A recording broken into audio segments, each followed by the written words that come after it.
एक गांव में एक नौजवान को सत्संग सुनने का बड़ा शौक था। किसी से पता चला कि गांव के बाहर नदी के उस पार परम संत तुलसीदास जी ने डेरा लगाया हुआ है और आज उनका शाम को 5 बजे का सत्संग का प्रोग्राम है।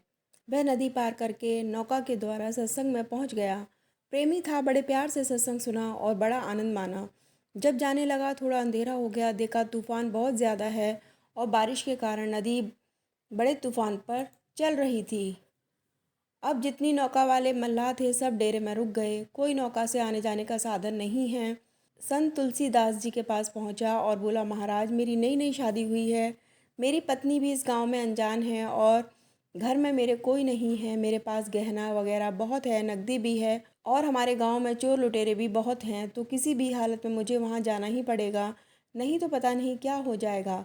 संत तुलसीदास जी ने एक कागज़ पर कलम से कुछ लिखा और बिना बताए उस पेपर को फोल्ड किया और उसके हाथ में पकड़ा दिया और कहा, इसको खोलकर मत देखना कि इसमें क्या लिखा है। जब नदी के पास पहुँचो तो नदी को मेरा संदेश देना।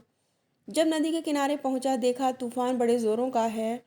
इसने चिट्ठी नदी की ओर दिखाते हुए कहा, यह संत तुलसीदास जी ने तुम्हारे लिए भेजी है। इतना सुनते ही नदी बीच में से अलग हो गई और ज़मीन दिखने लगी पैदल चलने के लिए।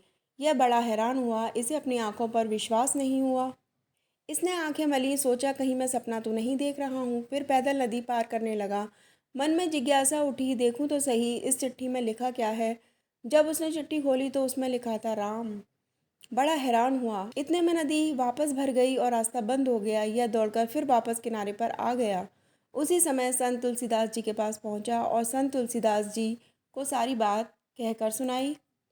तो संत तुलसीदास जी ने कहा, भाई मैंने पहले ही कहा था कि चिट्ठी खोलना नहीं। खैर उसी समय दूसरी चिट्ठी दी और कहा, इस चिट्ठी को खोलना नहीं और वैसे ही करना। यह बड़ा हैरान था। संत तुलसीदास जी से पूछा, महाराज चिट्ठी पर तो राम लिखा था, तो इसमें अलग क्या है। राम तो हर कोई लिखता है, पढ़ता है। तो संत तुलसीदास जी ने फरमाया, एक राम वो है जो लोग पढ़ते हैं, सुनते हैं, लिखते हैं, और यह मेरा अपना राम है जो मैंने सारी ज़िंदगी भजन सिमरन करके कमाया है।